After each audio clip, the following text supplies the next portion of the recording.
but he went to Kevin there, then he knock it out wide. And I said, all right, then once Mr. Omar get this ball, I know him going to push it past the boy and square it. And then I just present myself a back post, you know. Boy, I'll go into that ball, and I said, boy, Father God, please don't make me miss. Please don't miss that. Yeah, because empty goal pretty much. Exactly. Welcome, Sports Nation, to Sports DTM, the sports channel where we call sports down the middle. You can expect the latest in sports news, views, and reviews from our resident analysts. No sports topic is too controversial, and no team or player is above criticism. So just smash that subscribe button and ring that notification bell to make sure you don't miss out on our balanced offering of riveting sports content. And don't forget to like, share, and leave a comment below. Welcome to Sports DTM. Greetings, sports fans, and welcome to another episode of Sports Down the Middle, the channel of undiluted sports content. Today we have a very special guest in the house. He's a Jamaica Premier League legend. 1/3 of the Wolfe brothers, Kemeel Wolfe. What's going on, man? Yeah, all going, Mr. Abraham. Everything good? Yeah, man. So big up yourself, sir. Big up yourself, Kenny. Yeah, man.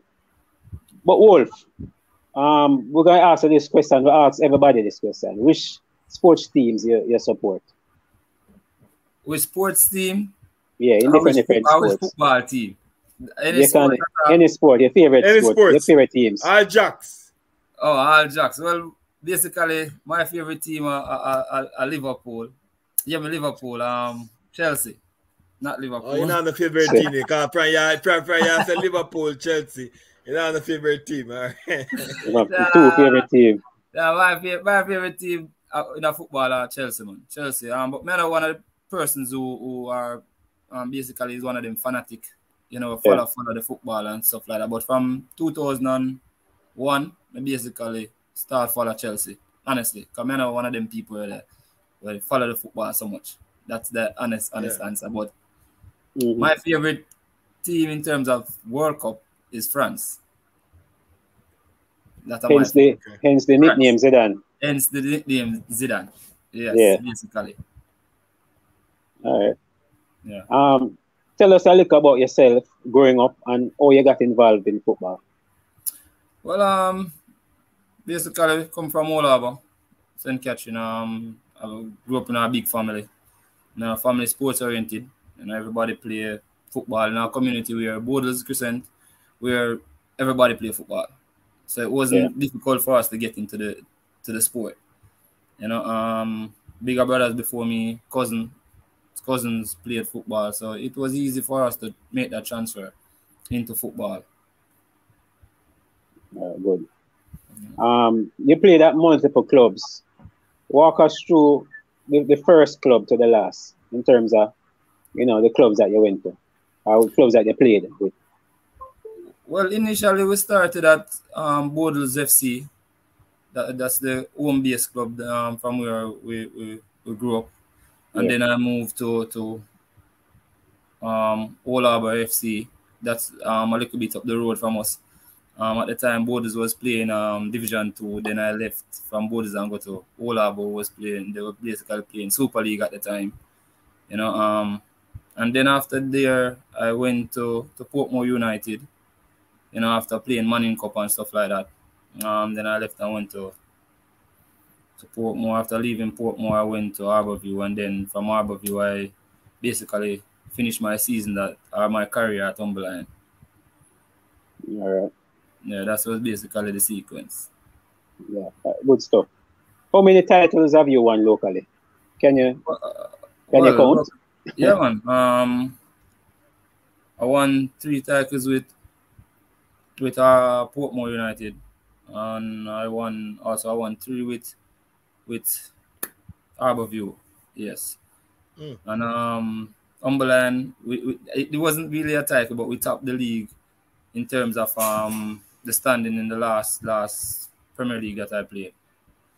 So in all fairness, I would basically say 6 titles with 2 Caribbean Club Championship, 1 at Harbourview and 1 at Portmore United as well. Yeah, man, highly decorated. Yeah, decorated. Yeah. What was it like winning your first title? Well, it was a wonderful feeling. I won the first title at Portmore United, as I said. Just leaving Manning Cup. I wasn't quote unquote that much of a fixture in the Portmore team, because I know leaving Manning Cup basically, they already had their team, so we basically probably get 1 and 2 look knock look, as a little schoolboy I come in, I get 1 and 2 look running. So yeah, it wasn't like I really won the league, but I've been a part of a team, yes, that one at that time, but I wasn't integral in the playing or the winning of the league, but I consider it as one of my titles because I was there. Yeah, you're part of the team. You're part of the team. Part of the team, yeah, and it being a team sports, you can't complain. Yeah. So that was basically my first title, and it felt good. It felt good because the Manning Cup didn't go as I wanted it to go. Bridgeport knocked me out at semi-final, both in Manning Cup and quarterfinals in Walker Cup. So Bridgeport basically took away all my chances of leaving with a Manning Cup title. Then, but heading to Portmore and winning, it kind of give me a sense of warm feeling, knowing say, all right, then I didn't get this, but I make up. Yeah. Yeah. Many persons would consider you to be a local legend. Which club you think you get the most respect from, or the most love? Which club? Yeah. To be honest with you, put up on the spot. Yeah, you basically put him on the spot. It was basically different for all three clubs. Because then at Portmore, it was basically like the managerial structure of it, the management part of it. We didn't have that much of a big fan base who turned out to training and showed love. But I got respect from my players everywhere I go. That's natural because, where respect is given, it is also received. Yeah. So and I'm one of those players that I always show respect, and I'm a humble person, so it spread right across the board. But being at Harborview, it was also different, because then the fans were there more at training in the evenings, and but for me, I basically would say Harborview is the team that showed me. Yeah, from the management side, from the management side, and also from the spectator side.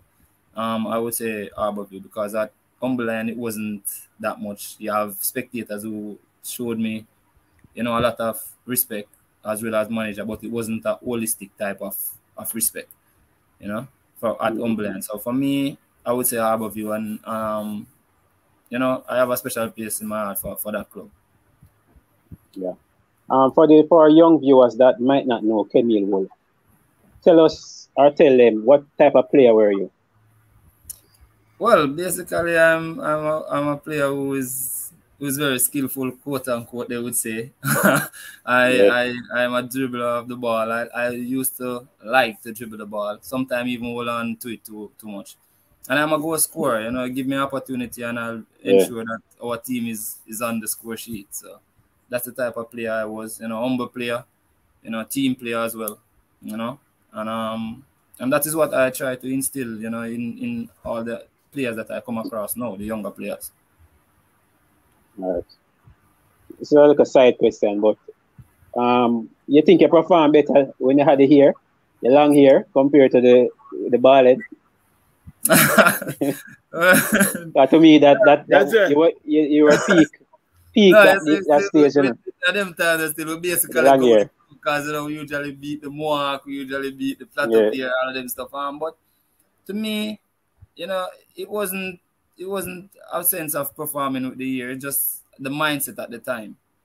Just you as the player, and how things were going during your lifetime. And I think a little bit when I was growing my hair, it was basically from a sense of something that me and my mom spoke about, So I think that drive me a little bit more than when I was without the hair. So it was something basically personal that pushed me more.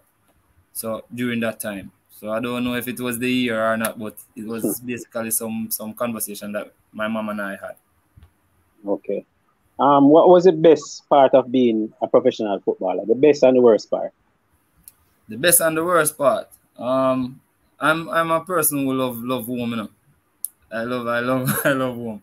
And the worst part is when you have to Traveling. leave home. Yeah, you have to travel. But then again, you know, it's kind of oxymoron to it, because then that's the best part of it. You know, traveling and going to New new places. places and meeting new Yeah. people.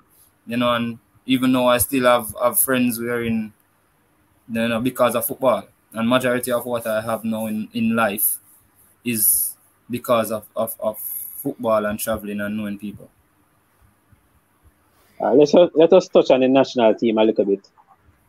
We see right now they tend to play without a number 10, that creative player. Yeah. You were very fortunate to have, you know, creative players alongside you, like a Jeremy and you at Harborview. How important, you know, having a player like that in the team? How important that is? Well, at number 10 is basically the one who make things happen, you know, who drive the team. And without a number 10, you will lack opportunities. And that's just the reality of football. And anybody who knows football would know that. You know, having somebody like that on your pitch gives you a sense of comfort in terms of knowing that something will happen, but it's a matter of when it will happen. And that is not quote unquote so present now in the national team. You know, we don't have that creative player who can pick up the ball and make it happen at any time, you know, for us to get. That's why we kind of struggle with getting opportunities or creating opportunities so much in the team. Mm-hmm. Well, Yeah, we have the players in, but the coach not playing them. Well, you know, that is a next Yeah. issue, because then now it all comes down to the coach and his philosophy, his type of playing, what he wants, you know. And if I should ask you right now, and Mr. AB and Mr. Tiga, to pick a 11, you know, versus my 11, all three of us will have a Different different 11. Exactly. Yeah. So that is why I always tell my youngsters that don't ever doubt yourself, you know, because sometimes it's about the person or the personality who is coaching, you know, because then what that coach might be looking for is not what you have at that time, but that doesn't mean that you're not talented or you're not skillful, you know. Hence, that is what is happening in the national team right now. You know, I think Coach Whitmore is looking for something different from what what everybody else is seeing, you know. And but the thing is, the kicker about it is that he's a creative player. So exactly. So guess the more get that. That's a question. Everybody asks a question. Everybody asks that question. Exactly. Hence why, you know, the team should be filled with those type of But the thing about it is it's not like he doesn't have a creative player. He has a lot of creative player and he not use them. Well, that's something we have to go find out from coach. Why? You know? Why? I guess he as I'm saying, he know the reason why. And you know, I'll just say this to basically cover what you asked a while ago. You know, once there was a coach that coached me, you know, and I can remember playing a game and scoring like 2 goals in the game. Come on and score 2 goals in the game. Right? And the next game we had was like the Wednesday. That game was the Sunday, and the next game was the Wednesday. And I was out of the team. You know? And then, you know, I'm not the one who's gonna ask the coach why or this. No, I wasn't that type of player. You made your decision and that's final. But you have other players who's in the team who say, oh, what go on? Oh, Wolf in a team, or Zidane in a team, what go on? You know, and that coach mentioned that there's RCs for courses, you know, and there's courses for RCs. So basically, I tell me is that the game where we are playing now, no call for a player like me, you know, at the time. So I guess that is the same thing with more. But you know, I guess somewhere down the road they will understand just the same, you know. You think we have a chance in qualifying? Once there's a mathematical chance, you know. Once there's a chance mathematically, of course. Why not? You know, you can't give up until it is all done and dusted. That's how I see it. You know, before we and everybody can look back in 98 when we just wanted that point to carry us through. Everybody did say we're down and out just the same, you know. And I can remember that as a youth. And then you know, because the drive, and even though, you know, that kind of structure was different, because then you had more home-based persons who were more patriotic and wanted to win, quote unquote, for the national team, for Jamaica. I think that drive us a little bit more. So for me, yeah, once mathematically we can qualify, there's always a chance. There's always a chance. Yeah. So for me, I don't give up as yet. And I hope the other persons in the nation don't give up as yet, you know. And that is the next thing with when I said the nation, you have AC and you have fun.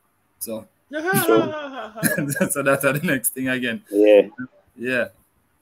And going back to your club career, you played it with Ruan Nelson. How was that experience like? Top goal scorer.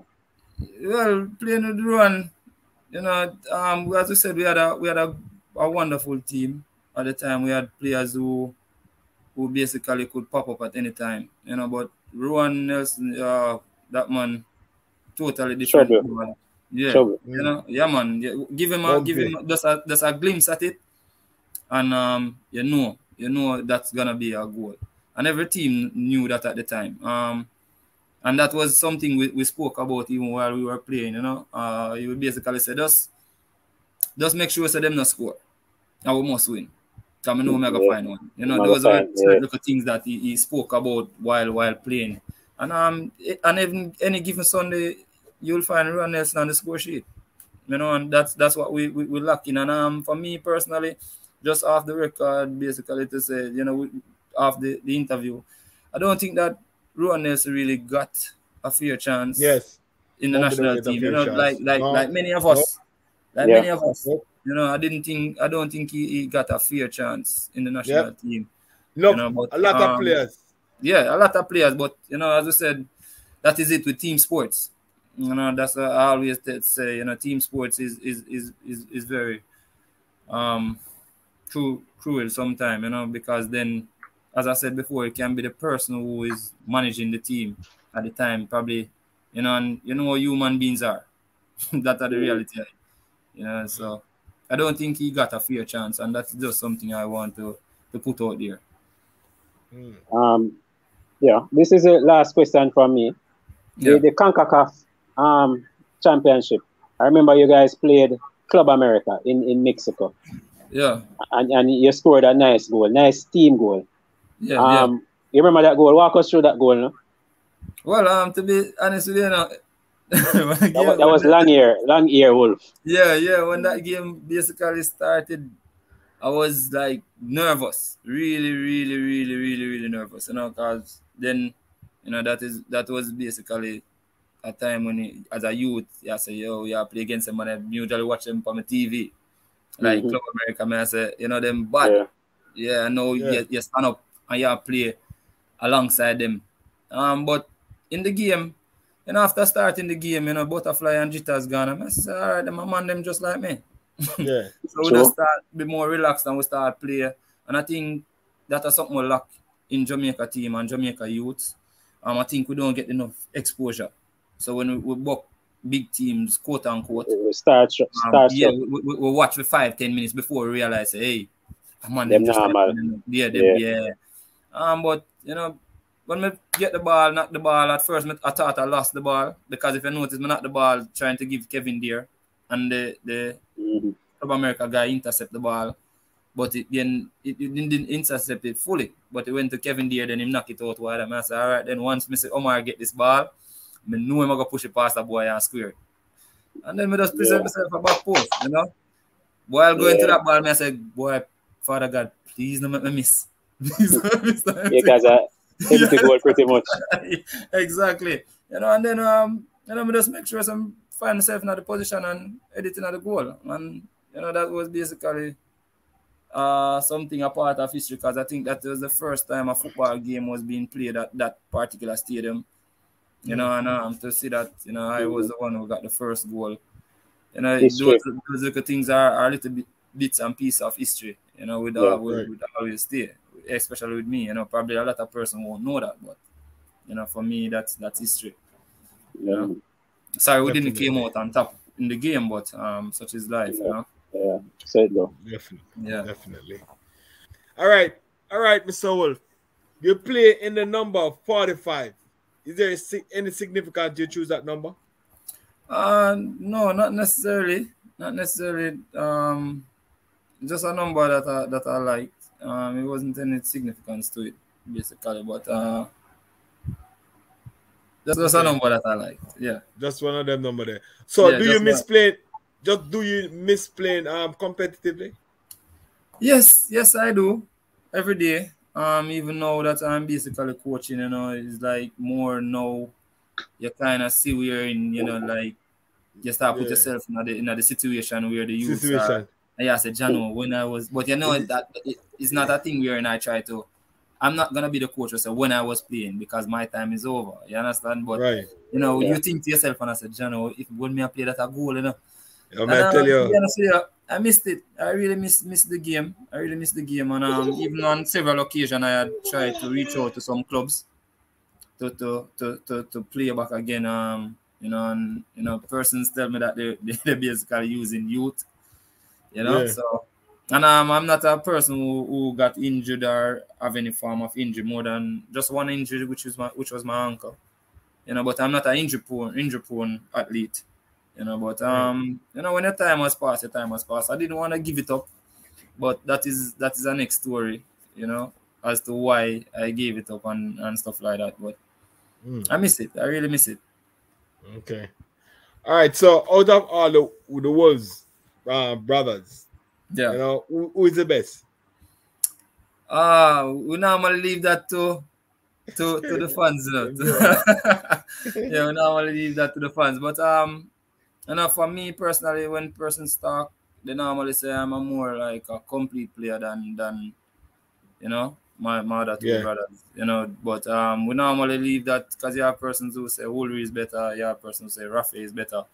Right. But we normally leave that to the fans. We just enjoy playing with each other and playing, just having our time with each other playing football. That was the greatest joy for us. Okay. So tell us now, who is the best teammate you ever play with? The best teammate? Yeah. There are a few of them, There are a few of them, but Anthony Modest was a yes, I remember that fella. Was a good person.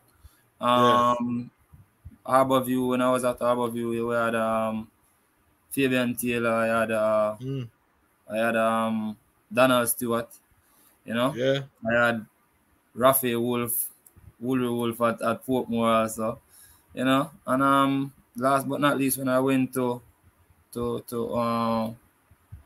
Umberland, there was Ali and Whitaker down there. Yes.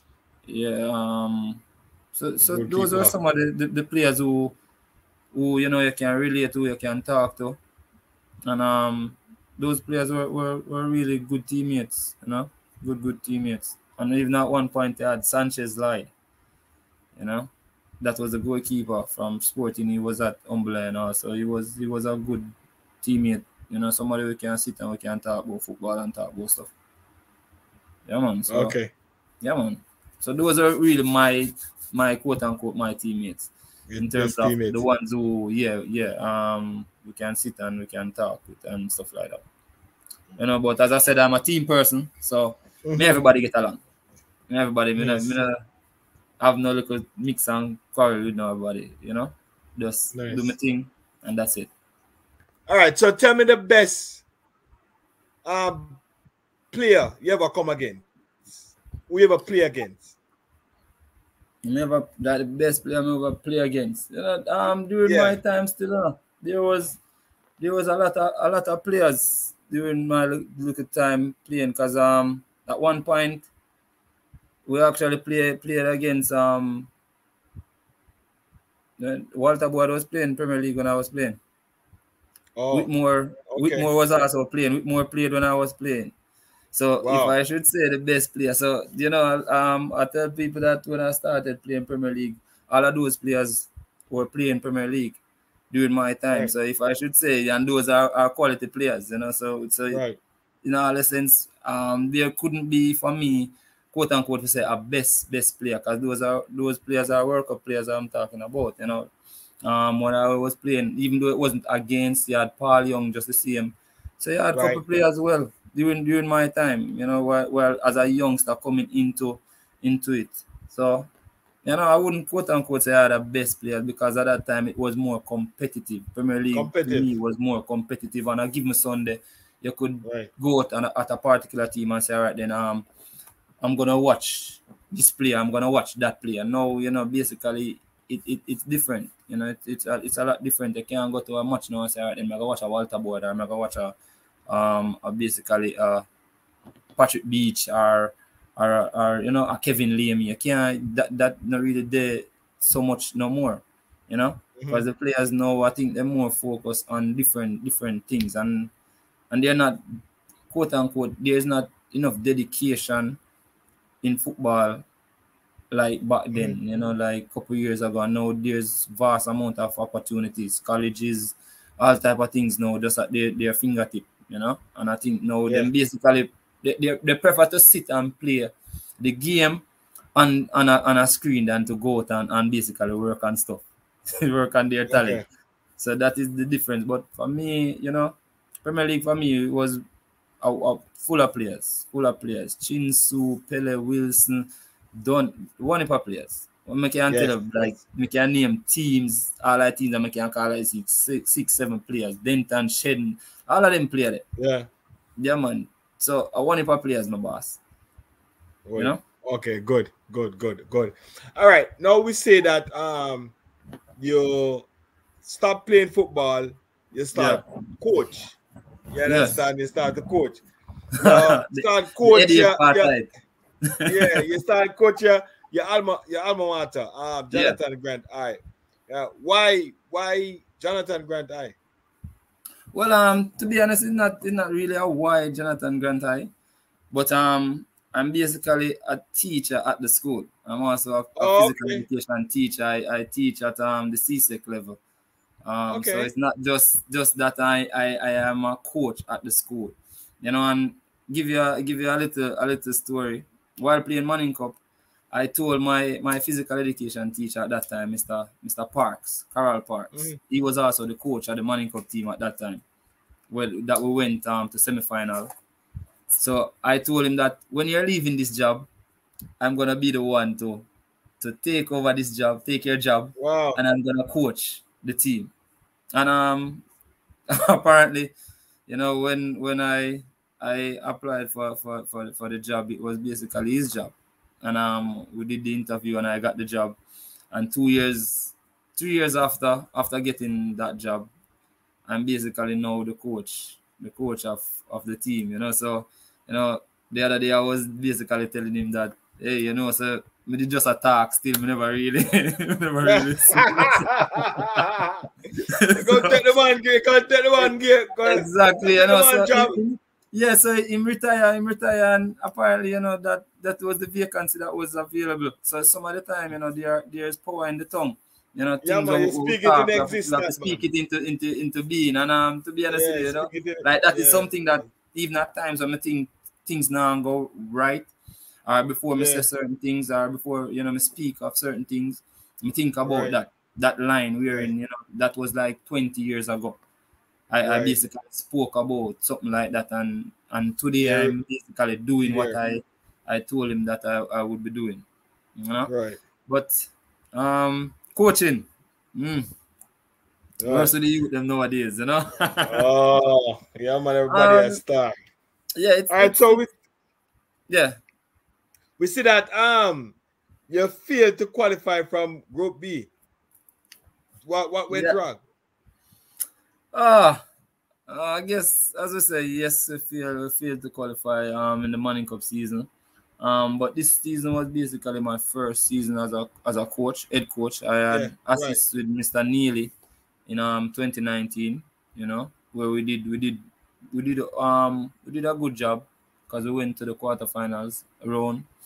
But this year I think my boys got a little bit complacent after the first 2 games. winning the first 2 games, and then we were basically joint leader with Camperdown, and the third game, and that game is the game that basically cost us the season, which is the Dunoon game. Entering that game, the mindset of the players, we try to get them focused, myself and the assistant coach Planter, and the managerial team, we try to get them focused, because Dunoon 2 games before, they basically lost 5 and I think 6. So take time, being that we were,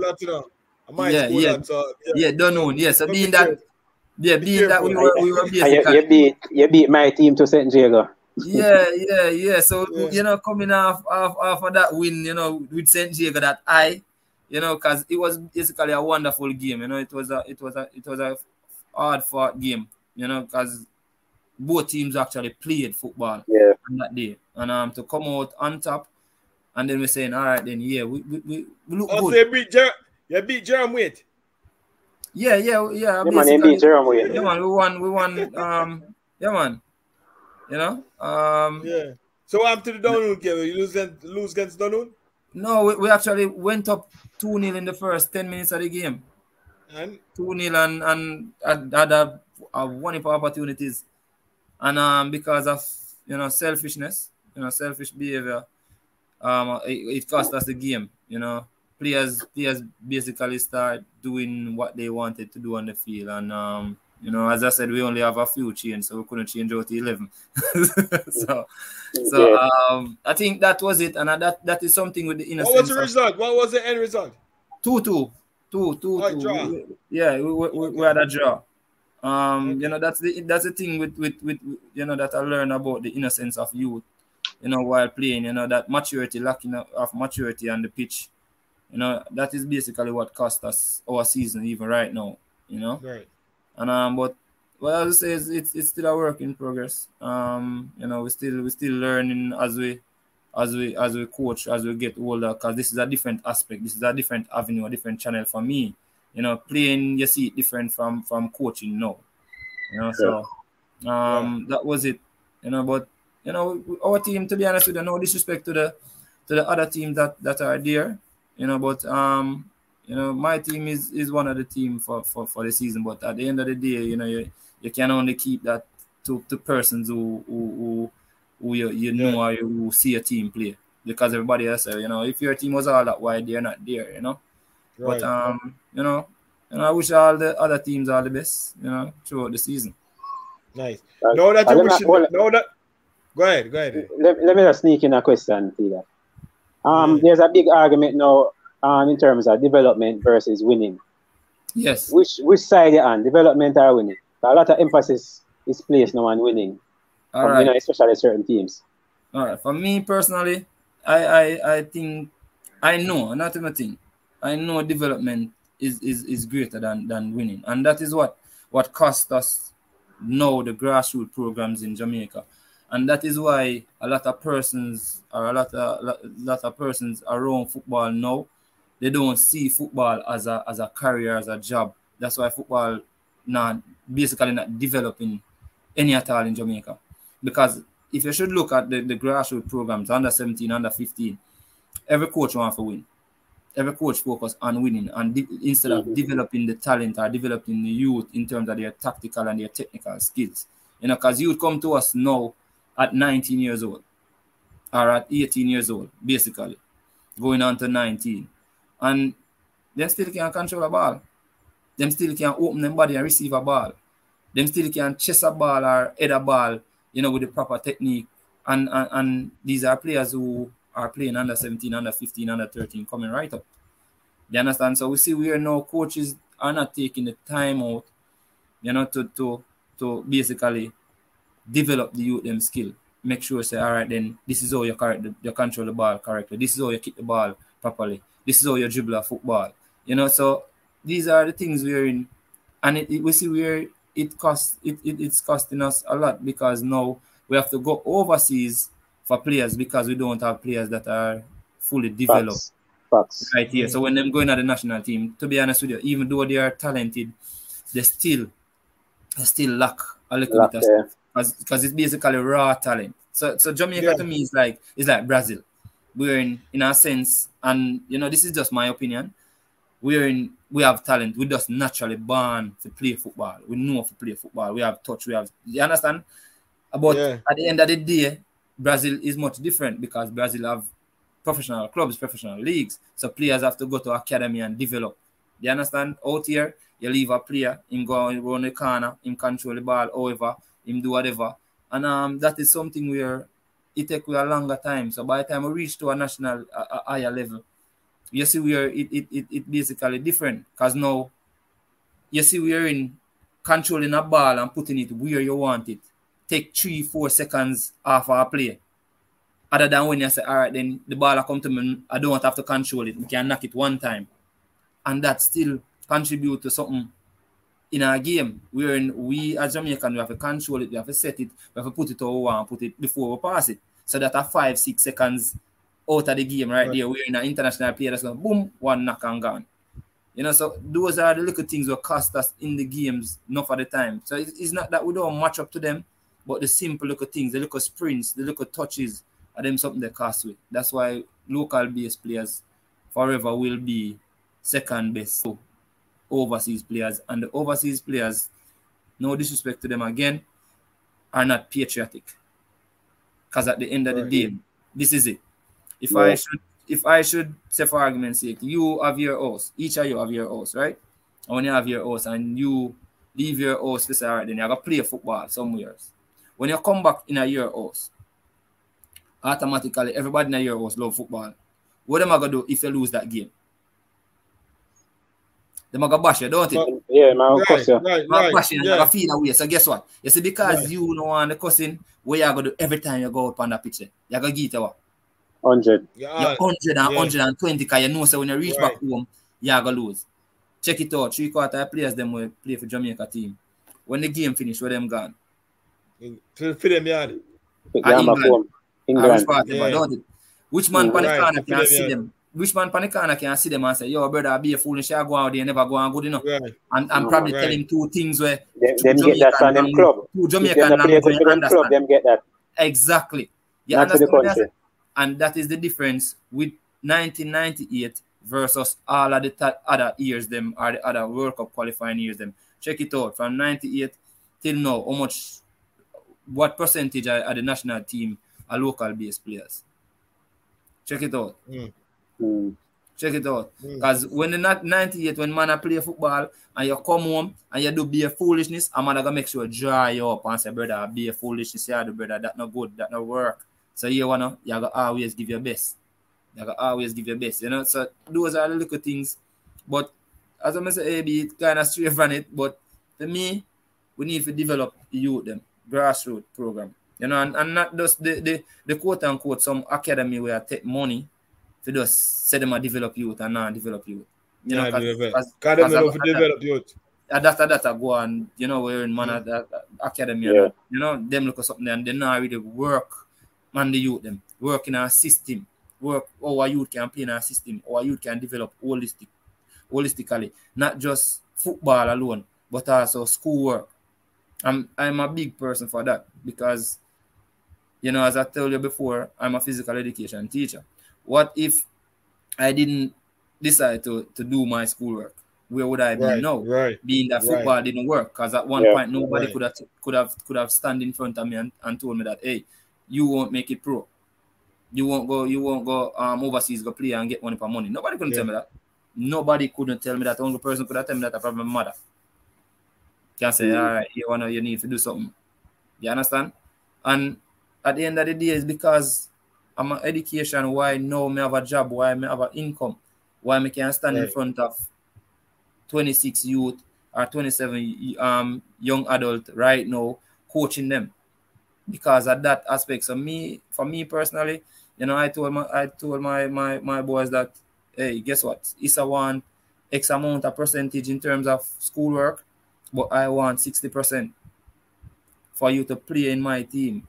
So it's not just about the football, also it's about developing young men who are going to go out in a society, going to make a difference. That's my thing.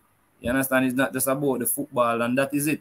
We're in majority of the coaches now, just focusing on winning and winning and winning. And then when Manning Cup done, or when schoolboy football done, hey, that's it. Show them on the side. Exactly. You know? So at them look at thing that we're in, you know, we are trying to work on, you know, like that are my philosophy as a coach. No. You know, it's not just about you kicking the ball. Anybody can kick a ball, brother. Anybody can kick a ball. But what happens if you don't make it outside of football? What gonna be your next move? I see too much of my players them are not players, but you know, persons who I play with in terms of my career. Them there to the wayside somewhat. Them there to the wayside because you know nobody never guide them. All of a man say I fear and the fan fear. You know, after all of that, what money smoke player, what you're alone. You're alone, brother. Yeah. And funny enough that you said that, you know, and it's yesterday, Eddie, I was telling Eddie the same thing. The first part of what you said, I was telling Eddie the same thing, that Jamaica had too much baller. Yeah. Not for qualifying for the World Cup year after year. If it's how much baller that we go through, Ali Rose, Fabian Watkins, you know, and you can name all the ballers and where you can't talk about, you know, coming up after each other, year after year. Jamaica, you see some talent, you know, the Wolfe brothers, everybody. You see, why Jamaica not making to the World Cup? Why Jamaica not making the World Cup year after year? You understand why? Why they're not making it to the World Cup? Something is wrong. Well, for me, as I say, you know, people might not share my opinion, but you know, I think we don't focus on longevity. We want the quick fix. That's why Enzo Run go to the nearing countries for players who have some form of birthright, because we depend on that aspect of it. It's like we basically want the reward before we invest. I mean, I understand how that work, you know, but I guess someone in the higher authority maybe know it work, but you have to put in the work. I mean, we qualified for under 17 World Cup. I was about to say that after we qualified for the 98th World Cup. After we qualified for the 98th World Cup. Yeah, we qualified for under 17, we qualified for under 20. Right, and then those players, I think those players were playing the under 20, was playing with Messi, with Messi. With Messi. And those players. Exactly. Yeah, with those players. Right. Remember, Keith Kelly was at Paris Saint-Germain with Ronaldo. No, and Anelka. And Nicolas Anelka. Right? Exactly. And when the name Buff Teeth, when name footballer from Brazil. Ronaldinho. Yes, Ronaldinho. Keith Kelly was there with them. Yeah, man. You know, because you know, Keith Kelly, even when I spoke to Keith Kelly, I go to play regular time there and them something there. You must say him and him usually there. So those players, when Woolworth them did I play World Cup qualifying, Messi them did I play World Cup, Messi them did I play. So Messi, you know, was right. Exactly. So them players that develop during that time. But our quote unquote players them gone backwards. What happened? Exactly. What happened? Because guess what now? Guess what? We have a thing wherein, and now I see them try it, where them say, oh, we're gonna use youth. But at that point in time, them usually tell a youth, hey, you're too little, you're not ready for it. You're too little, right. Exactly. So then push them aside, and then guess what? Them get distracted, them get discouraged, and then they move on to other things. Them not into it no more. But for me personally, I think as a nation we have to start invest in our athletes in terms of setting up some programs, some grassroots programs, some training program. Not just when a time for match you have a 2-day camp. No, you have to go have camp wherein you have to go have players all a month or two playing a lot of games together. That is how you have a core of players where you work with a core of players, and then you filter in 1 and 2 players who you see where you like, where you just say, all right, they would have fit in this program. You know, but as I say, everything take money, and that will always be the cry. You know, but for me personally, that's why I say we have a lot of AC and we have a lot of fans in Jamaica. You know, so we have a lot of organists. Only when the thing go good, them jump on board. You know, but until we start see this game as a we as a career or as a job in terms of something we can produce or provide financial gains for athletes and work for other persons, then we're always there short in a football. You understand? Yeah. I think we see that. And that was something that when I insure my first car, I'm gonna go to a particular insurance company and I tell them, say, all right then, you know me, them ask, what kind of job you do? You know, you have to give them a look rundown and what kind of job you do? I say, you know, me play them time that the league did semi-professional? Yeah, semi-professional. I say, no, I play semi-professional football. The person said, where? Overseas or I said, no man, out here man. And I said, yeah. I said, then that's something you do. You get paid for that. That's not a job. We don't have that pound. We don't have that pound. We're listing for register you for. So we can't insure your car. And I said, what? I said, no. You know, but at the end of the day, she said, yo, I'm going to do Mr. Wolfe. I'm going to put where the entertainment section is, you know, where we have the entertainers, you know. So I say, if you put me over there, so how much money am I going to pay, miss? Yeah, she said it higher than we would normally give regular people, because, you know, entertainers are Irish. Money. Irish, yeah. Yeah, so, you know, it was basically a laugh and it was an eye-opener.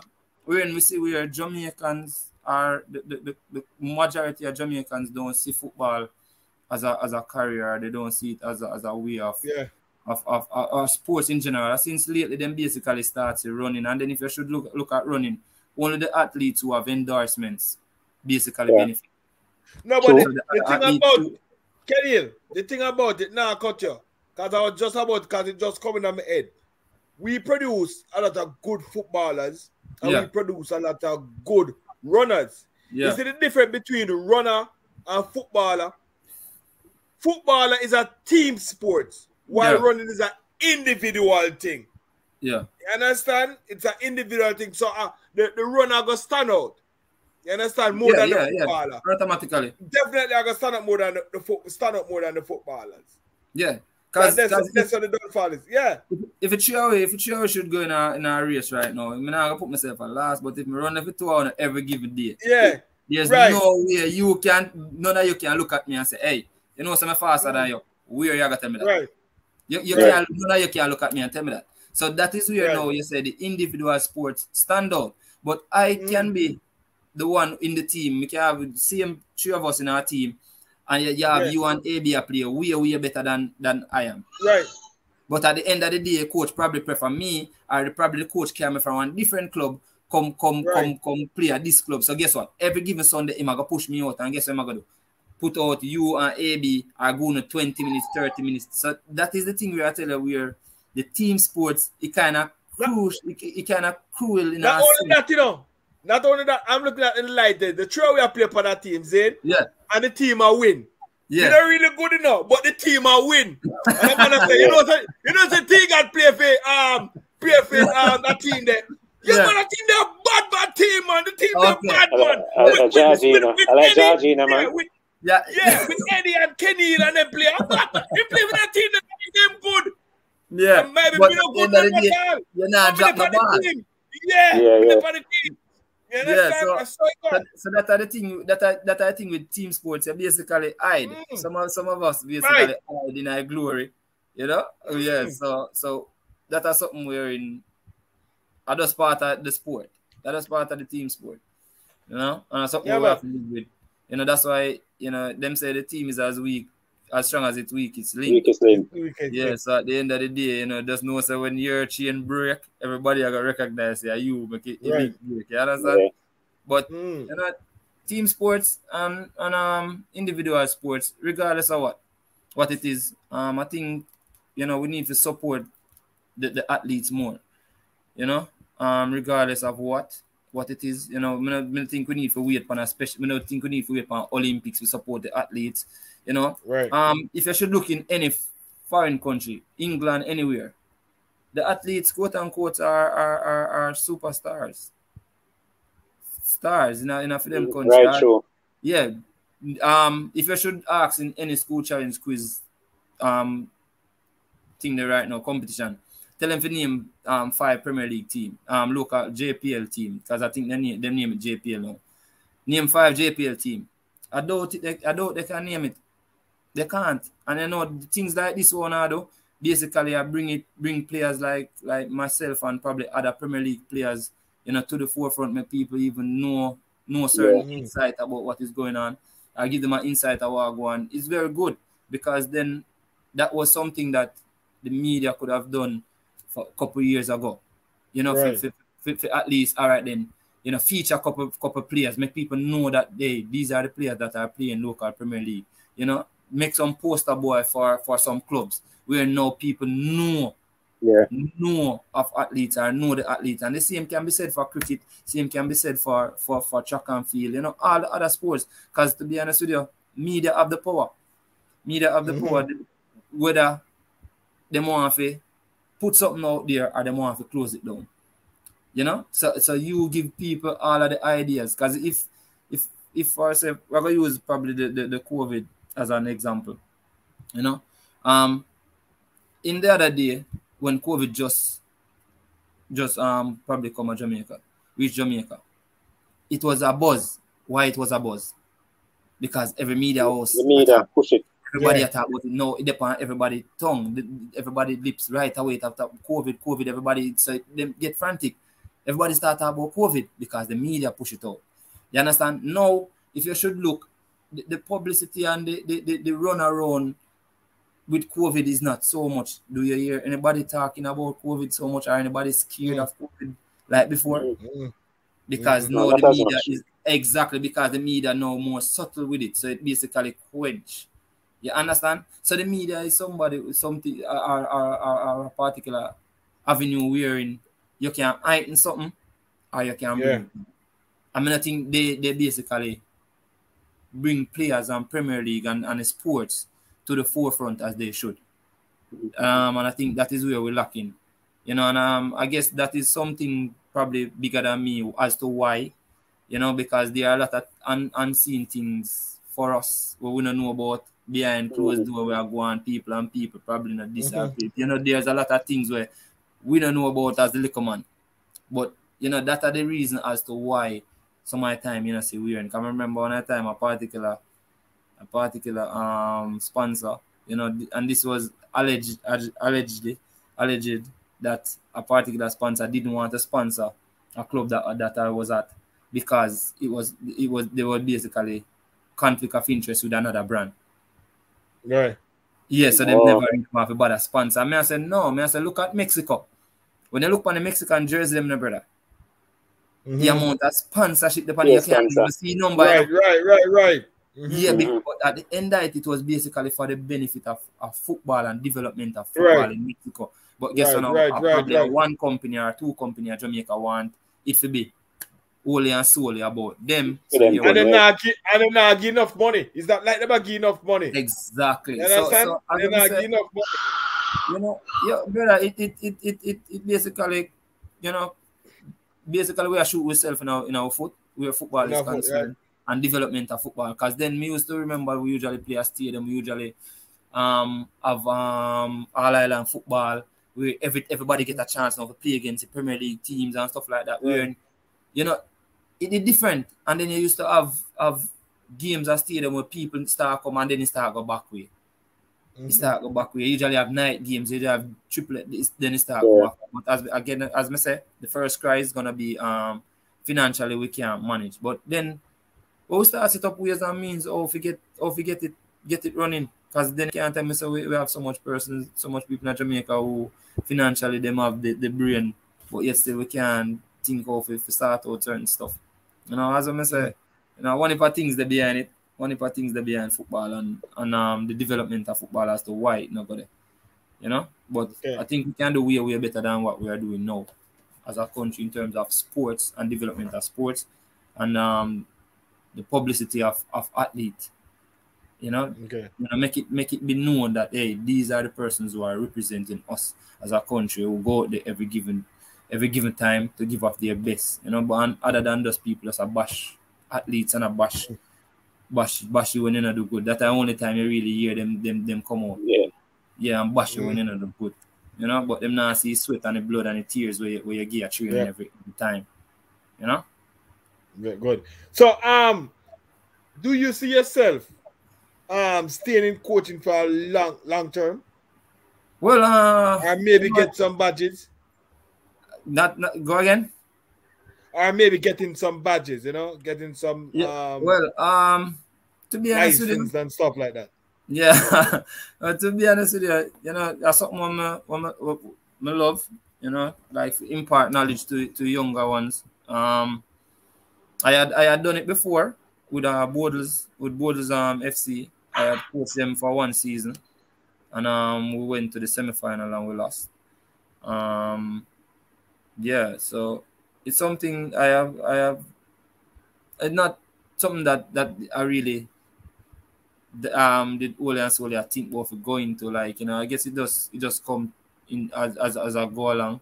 Yeah. But Right. it's something that I love, and if I see myself doing it for a long period of time, well, let's see. As I say, that's something I love and I enjoy, and it is as close as to playing as I can get.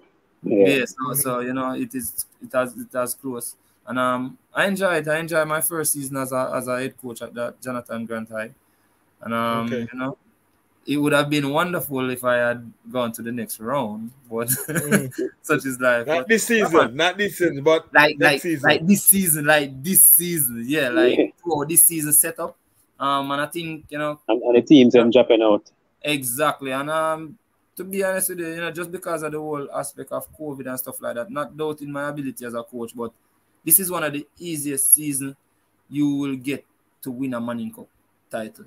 Yeah, I don't think it will come any easier than this, because of the amount of games you will play as a team. So that means there won't be much wear and tear on the body. Won't be much fatigue, and just the whole structure of it. Being that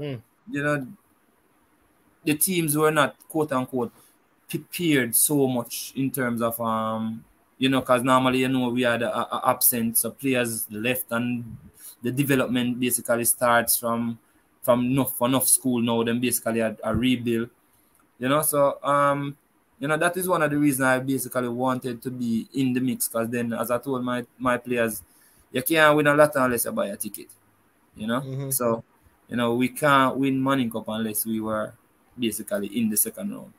But this is the opportunity for quote unquote team that were out of it for a while.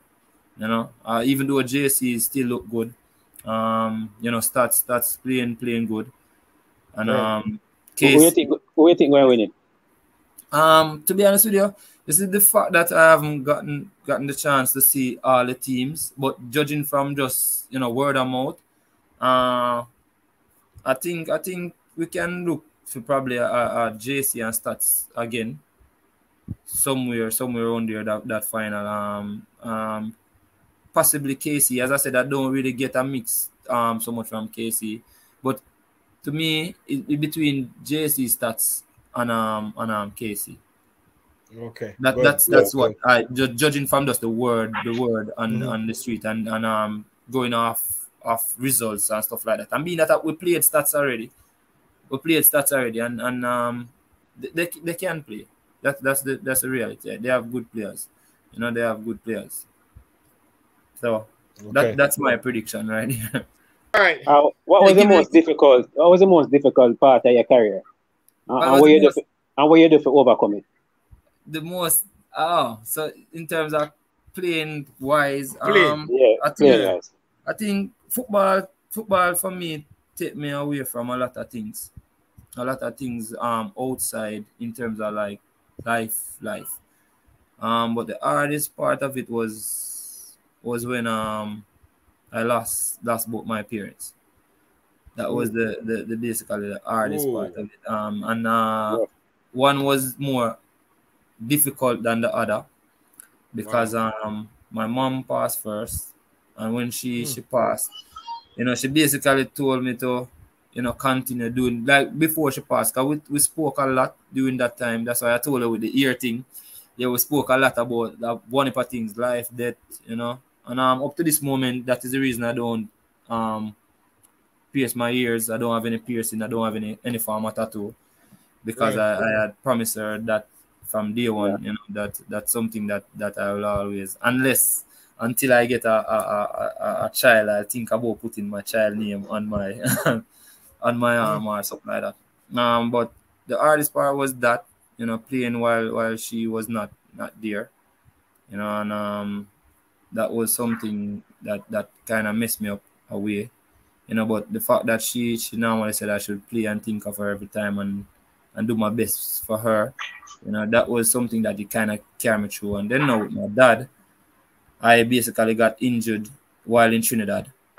The same night my dad passed, I got injured, and that was basically the most difficult part, coming back from that injury, because at that time we were talking about me leaving Harborview, or should I stay at Harborview, and he said that when I come back we would discuss it, you know.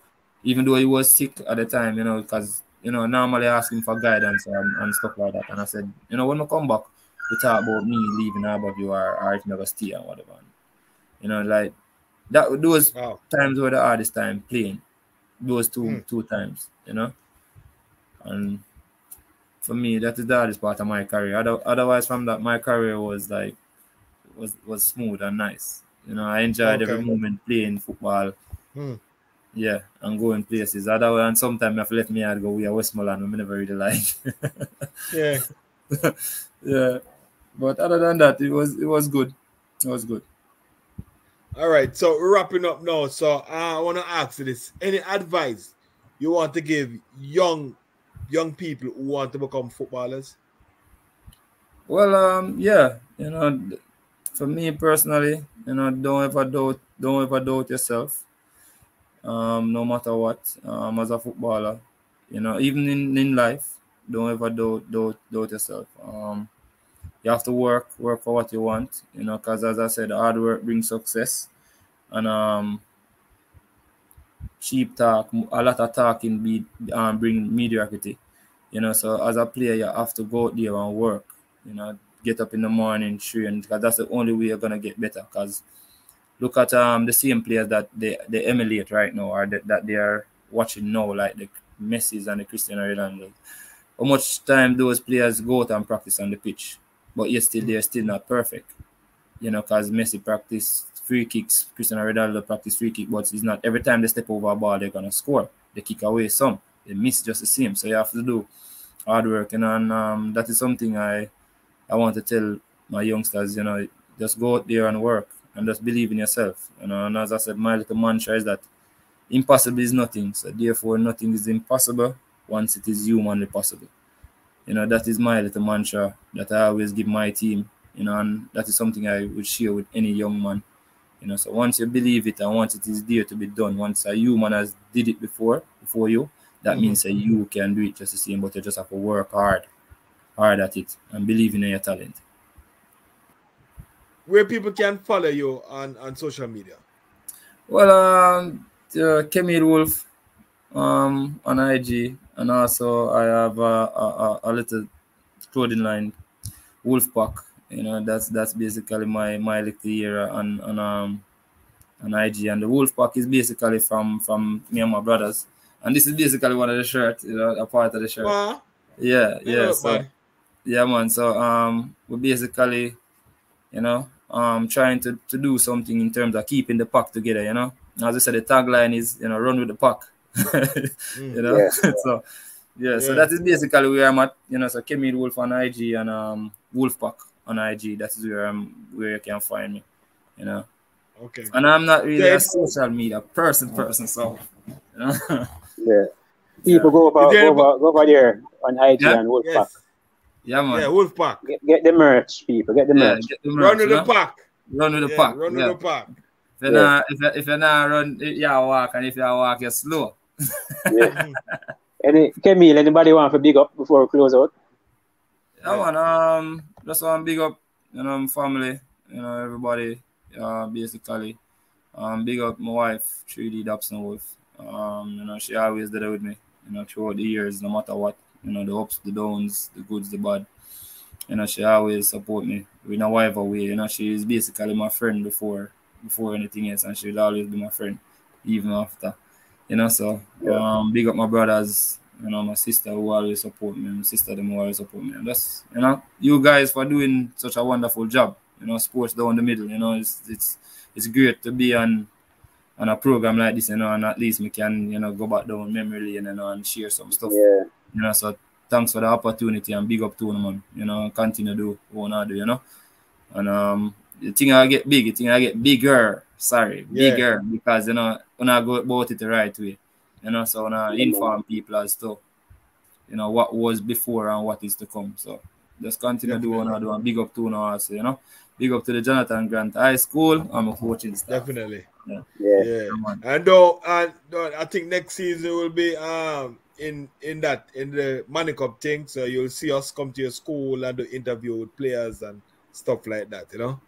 Yeah, man. Look out for that. Good, you know, as me say, you know, more than welcome. You know, as I say, it's always good. You know, as me say, you know, something like this is a wonderful thing, and you know, I have to applaud, you know, a million times, brother.